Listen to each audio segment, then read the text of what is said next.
Olá, meus amigos. É muito bom estarmos juntos mais uma vez e estudar a palavra de Deus e aprender com a palavra de Deus. É tão importante isto, e o grande propósito é que através das Escrituras nós conhecemos mais a Deus, a Jesus, o nosso Senhor e Salvador, a figura do Espírito Santo, e vamos aprendendo e colocando em prática princípios da palavra que vão trazer bênção sobre as nossas vidas.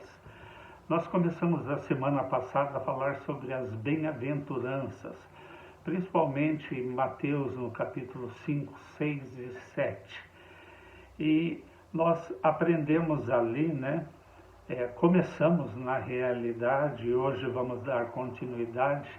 Nós aprendemos que bem-aventurado, no grego Macários falam de promessas de Deus, de bênçãos de Deus, que são advindas, que são resultado da nossa obediência, da obediência àquilo que Jesus estabeleceu. E quando nós falamos das bem-aventuranças, nós estamos falando nada mais, nada menos do que aquilo que Jesus espera de cada um de nós. São princípios, são a maneira como nós devemos nos portar no reino de Deus. Então, nada mais do que isto. E nós entendemos que Macários, então, são bênçãos, são promessas de Deus que são o resultado da obediência daqueles que estão debaixo da dependência do governo, de Deus. Diferente das promessas no original grego Baruch, que são advindas, que são resultado da graça de Deus, do favor de Deus, assim como é a salvação. As Escrituras declaram que a salvação não é por obra, mas é pela graça. Não é por obra para que ninguém se glorie. Então, na realidade, o ser humano não tem a menor capacidade ou condição de alcançar a salvação como resultado do seu esforço próprio, da sua própria obediência, porque nós não temos esta capacidade. Então, a salvação é por graça, é imerecida. É somente o resultado de nós crermos na obra que Jesus realizou naquela cruz do Calvário. Então, da obra consumada da cruz, quando eu creio e recebo, estas verdades para a minha vida, quando eu creio na obra e quando eu recebo Jesus como Senhor e Salvador da minha vida, eu tenho acesso a essa tão grande salvação.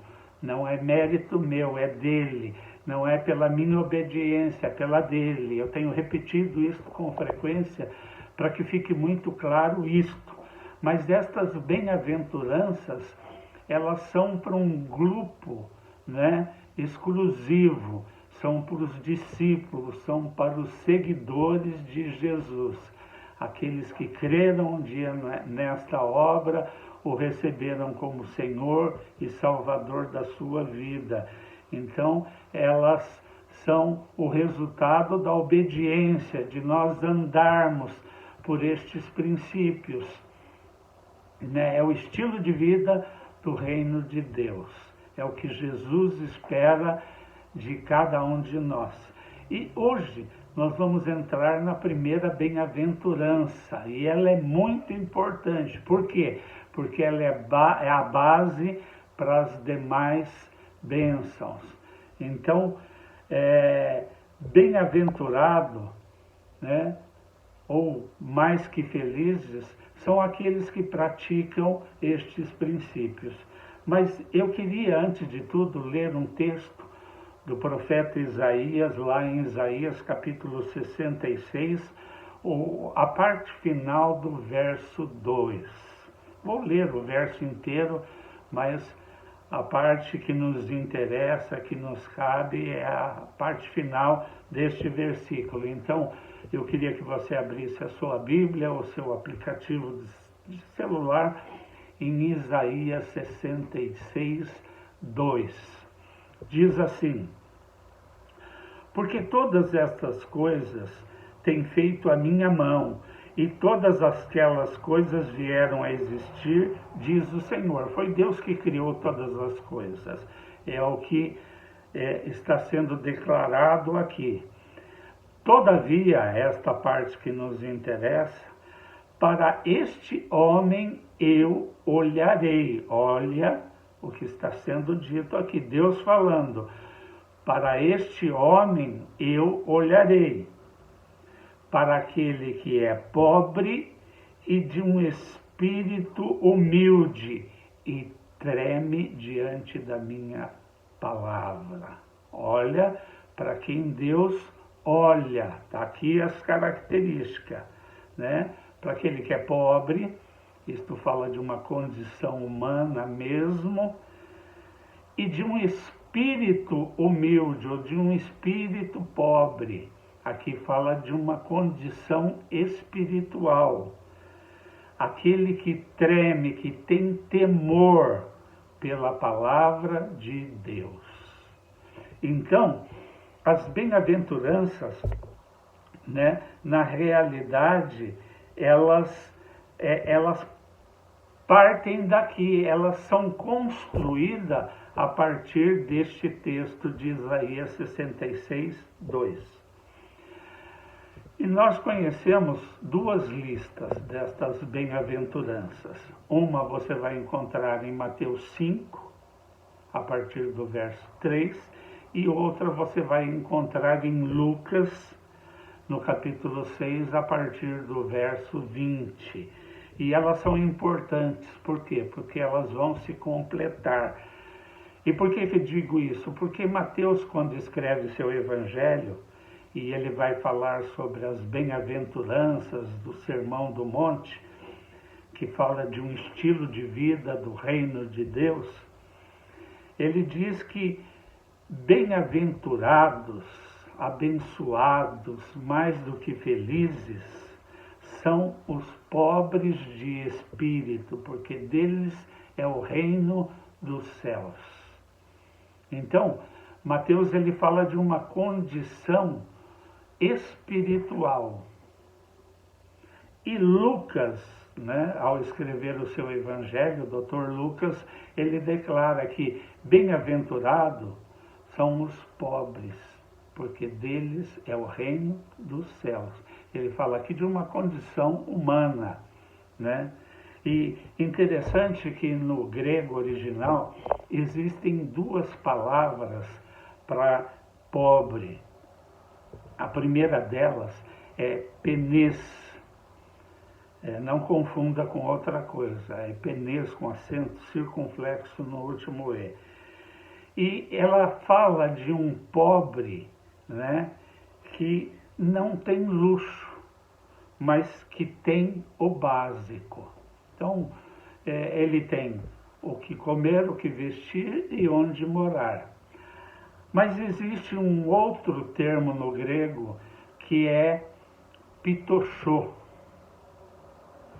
que ele define, descreve um estado de extrema pobreza e miséria, ao ponto de ter que pedir, de depender de outro, principalmente, e o mais importante, de outro, né?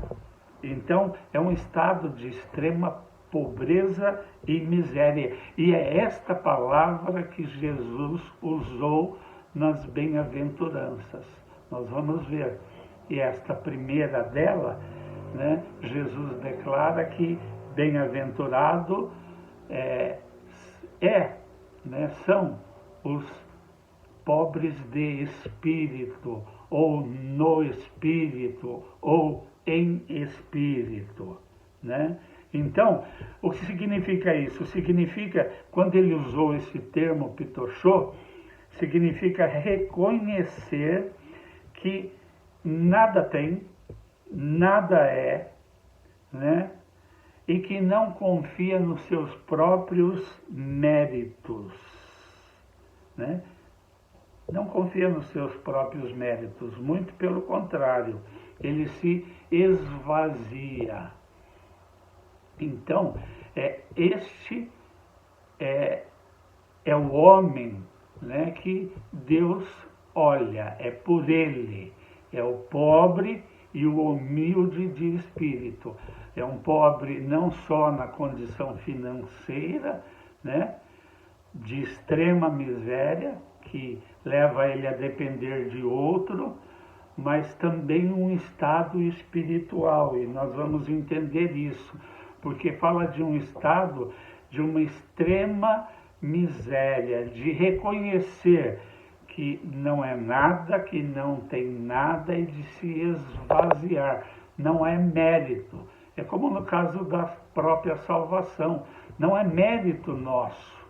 Nós não merecíamos isto, né? Então, é uma dependência.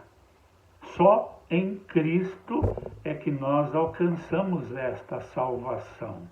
Então, é graça, é favor imerecido.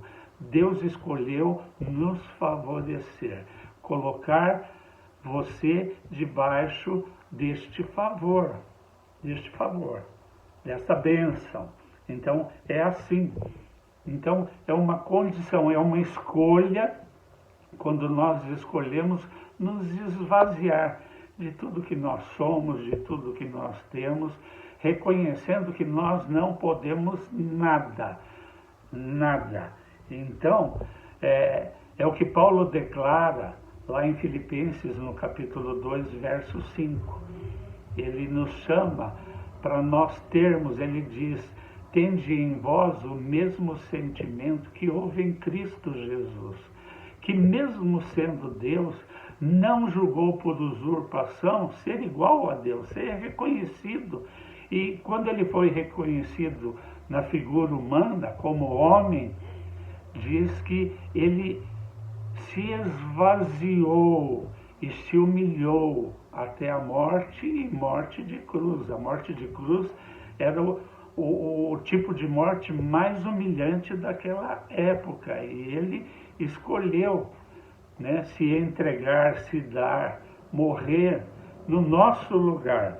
Então, Paulo nos chama para nós termos este mesmo sentimento e nos esvaziarmos, né, de tudo, de todas as coisas, de tudo aquilo que você tem, daquilo que você é, né, se esvaziar. Por quê? Porque é só depois de nós nos esvaziarmos de nós mesmos é que nós podemos ser cheios da presença de Deus, da capacitação de Deus.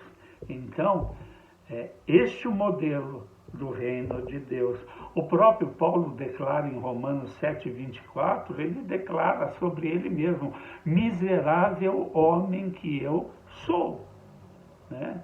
Miserável, eu sou miserável, eu não sou nada, eu não tenho nada, eu dependo total e exclusivamente de Deus. Este é o estilo de vida do reino de Deus. E a proposta da bem-aventurança é justamente esta, né? É um estado de completa dependência de Deus. Mas esta ideia de diferentes traduções, né? Em espírito, no espírito, do espírito, ela acaba trazendo uma ideia de que para que eu possa ser bem-aventurado, ser abençoado, ser mais do que feliz, isso exige de mim ter um espírito humano, né, que não é orgulhoso, que não se vangloria, muito pelo contrário, né? Então, o entendimento é de se esvaziar, né, de reconhecer que eu não tenho esta condição e esta capacidade, não é mérito. Então, por que é importante esta bem-aventurança? Porque ela é a base, ela é o alicerce das demais. das demais bênçãos prometidas para este grupo específico de discípulos de Jesus, de filhos de Deus. Então, a ideia não é esta. Agora, quando nós olhamos para o original grego, né, nós vamos entender, né, que quando o que Jesus está querendo dizer é que bem-aventurado, que mais do que feliz, que abençoado, né, são os pobres pelo Espírito. É diferente, pelo Espírito, porque deles é o reino dos céus. Então, quando nós vamos ler pelo Espírito, nós vamos entender que esse pelo Espírito não está falando do Espírito humano, mas está falando do Espírito Santo, né? Mesmo estando em letra minúscula, está se referindo ao Espírito Santo. E nesse caso, a mensagem de Jesus ela muda radicalmente, né? Por quê? É justamente por isso que Jesus começou por aqui, porque esta bem-aventurança nela, ela é o primeiro passo para que nós possamos alcançar e viver, né, cada uma dessas bem-aventuranças e vamos ser, sim, abençoados, não só na vida futura, mas principalmente, mas também aqui nesta terra. Então, esta bem-aventurança, aquele que é pobre pelo Espírito, aquele que reconhece que não tem esta capacidade, esta condição, que se esvazia, né? Que se posiciona como dependente, exclusiva e totalmente de Deus para viver este padrão de vida do reino, né? Então, o que Jesus estava querendo dizer? Que mais do que feliz, que abençoado, né? Que bem-aventurado é a pessoa que foi transformada pelo Espírito Santo e que nada pode ser ou ter por si mesma, mas, como eu disse, é completamente dependente do governo, do comando, da condução, é abrir mão. Eu abro mão, é uma escolha minha. Eu abro mão de tudo aquilo que eu penso, que eu acho, que eu sou, que eu tenho, para ser guiado e conduzido pelo Espírito Santo de Deus. Por Deus, né? Por Deus. Eu dependo completamente dele para viver desta maneira, para obedecer a estas bem-aventuranças e me tornar um bem-aventurado, né? É o que o próprio Jesus, é o convite de Jesus, vez ou outra eu volto lá para Mateus 11, 29, quando Jesus fala, ó, você está cansado e sobrecarregado de tentar fazer para merecer? É o que eu dizia domingo passado, né? Você cansou, está sobrecarregado, não está conseguindo? Para. Jesus fala, vinde a mim, né? Porque a única coisa que a gente consegue quando nós tentamos na nossa força, né, tentar fazer para merecer, e nós não conseguimos, é cansaço, é sobrecarga. Mas quando eu creio em Jesus e descanso nele, aceito o convite dele, ele fala, vinde a mim e tomai o meu jugo, né? Ele fala, vem andar comigo, vem aprender comigo. Eu faço e você ajuda. Então, é dependência total e completa dele. E ele fala, vem aprender comigo porque eu sou manso e humilde de coração. Ele se colocou nessa posição diante de Deus, porque ele se fez carne. ele era sujeito, embora não tenha pecado, mas mesmo sendo Deus, ao assumir a forma humana, né, ele ficou sujeito, né, às finitudes humanas. Ele experimentou o que é realmente ser tentado pelo diabo no deserto, ser tentado por tantas circunstâncias, quando os religiosos e líderes religiosos da época vinham e queriam prová-lo, né, para que ele realmente fosse pego pelas armadilhas da religião, né, do sistema religioso. Nós sabemos que religião não salva ninguém. Jesus não veio criar uma nova religião. Ele veio estabelecer o reino de Deus. E o reino de Deus não é um reino visível, é um reino espiritual, né, que se estabelece na vida de todo aquele que crê nele, na obra que ele realizou naquela cruz. Então, o reino de Deus está dentro de cada um de nós. O Espírito Santo habita dentro de cada um de nós. Jesus, né, está conosco. Ele é o rei. Ele que comanda este reino. Ele é o rei deste reino. Então, nós precisamos entender isto, né? Não tem como, isso precisa ficar bem claro para nós, nos apropriarmos de todas estas bênçãos, desse estilo de vida, né, sem antes passar por esta primeira. Bem-aventurados os pobres, aqueles que foram transformados pelo Espírito Santo, né, e que nada podem por si mesmo.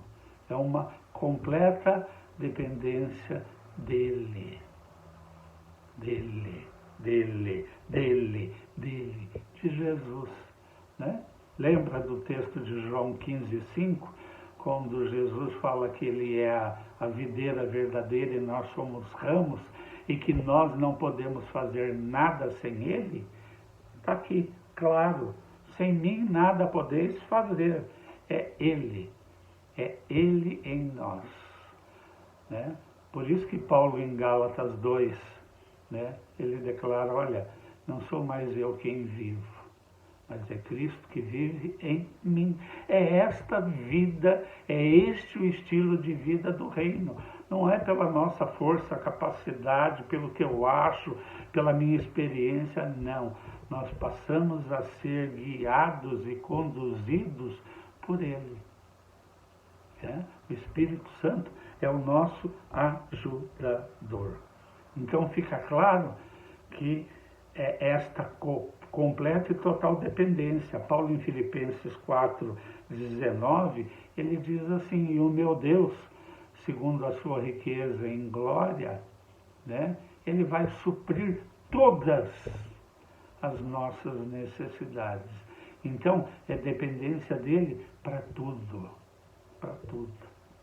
Então, quando eu me esvazio, quando eu abro mão, né, dessas coisas, né, daquilo que eu penso que eu sou, daquilo que eu penso que eu tenho, né, do mérito, né, quando eu abro mão e entendo que eu preciso me esvaziar disso tudo para ser cheio, né, da presença dele, da capacitação dele. O mesmo Paulo, nesse capítulo 4, um pouquinho antes, no verso 13, ele diz assim, eu gosto da versão da Bíblia Mensagem, porque ela fala bem claro: eu posso fazer tudo aquilo que Deus me pede, com a força que Cristo me dá. Por isso que este mesmo Paulo, em Efésios, no capítulo de número 6, lá depois do verso 10, ele fala: fortalecei-vos em Deus e na força do seu poder. Então não é na nossa força, não é na nossa capacidade, é na dele. É na dele, é ele quem faz. Ele quem faz. Então, bem-aventurado os pobres, os que se tornaram pobres pelo Espírito Santo, aqueles que foram transformados, né, em uma nova pessoa, ao crer na obra consumada de Cristo na cruz do Calvário. O Evangelho de João, no capítulo 12, verso 32, se diz, olha, Jesus falando, e quando eu for levantado, ele estava falando para os primeiros discípulos, eu vou atrair vocês, eu vou atrair todos a mim mesmo. Então, é uma morte substitutiva. Quem merecia morrer era eu e você, mas ele nos atraiu, ele morreu no nosso lugar. Ele morreu no nosso lugar. Né? Dá para entender isso muito claramente, que é ele que fez, mas como nós somos atraídos, nós somos participantes dessa obra, nós daqui a alguns dias vamos estar vendo a seleção brasileira disputar mais uma Copa do Mundo. E quando um jogador faz um gol, nós vibramos, é como se fosse nós. Né? Ele está nos representando lá, e é assim, é uma verdade. Cristo, ele nos representou naquela cruz. Ela era para cada um de nós, mas ele, né, ele tomou o nosso lugar, ele morreu no nosso lugar, e quando ele morreu, ele levou os nossos pecados, ele atraiu os nossos pecados, ele pagou um preço pelos nossos pecados, e o preço foi de sangue derramado. Então, meu querido, minha querida, o que Jesus espera de cada um de nós, dos seus seguidores, dos seus discípulos, é andar de acordo com estas bem-aventuranças. Né? É o estilo de vida do reino de Deus. E quando eu obedeço a estas bem-aventuranças, o resultado é bênção para a minha vida, bênção para a sua vida. E a primeira delas, bem-aventurado, abençoado, mais do que feliz, é o resultado de quando eu escolho me esvaziar de mim mesmo para ser cheio da presença de Deus. Né? Bem-aventurados são aqueles que foram transformados em pessoas novas e diferentes ao crerem e ao receberem Jesus como Senhor e Salvador. Então, é ser guiado por Ele, é ser conduzido por Ele, é ser guardado, é ser protegido, é os livramentos de Deus, é Ele. É para esse que Deus, o Pai, olha. É para este estilo de vida que Deus está olhando para cada um de nós. Bem-aventurado é o pobre em espírito, né? Não só numa condição humana, mas principalmente na condição espiritual, que reconhece a sua incapacidade, que não pode fazer nada sem a ajuda de Deus, sem a ajuda do Espírito Santo. Ele é o Paracleto de Deus, o nosso ajudador. Então, se torne, é o que Deus espera de mim e de você, um pobre pelo Espírito, que abre mão da sua capacidade, da sua condição, do que tem, do que é, dos méritos, para se tornar um eterno dependente de Deus, neste estilo de vida do reino. E a bênção virá, e a bênção virá. Muito mais lá na eternidade, mas também aqui. Você vai ser abençoado, você vai ser mais do que feliz, se você andar segundo este modelo que Jesus nos transmite através da bem-aventurança. E a primeira dela é o pobre pelo Espírito, o que reconhece a sua incapacidade e a sua falta de condição de viver este estilo e aceita a ajuda dele, se torna um dependente. Ele faz e nós ajudamos. Aprendemos com ele, caminhando com ele, dia a dia. Amém? Deus abençoe você, uma semana de muitas vitórias e conquistas. É o desejo do meu coração, porque você é um filho amado de Deus, você foi feito mais do que vencedor em toda e qualquer circunstância. Tudo coopera para o bem daqueles que amam a Deus. Então, mesmo as situações mais difíceis, Ele está sempre perto e pronto para nos ajudar. Então, pare de tentar fazer por merecer e deixa Ele no comando. Pega uma garupa com Jesus e você vai ser bem-aventurado em tudo o que fizer. Deus abençoe você, em nome de Jesus.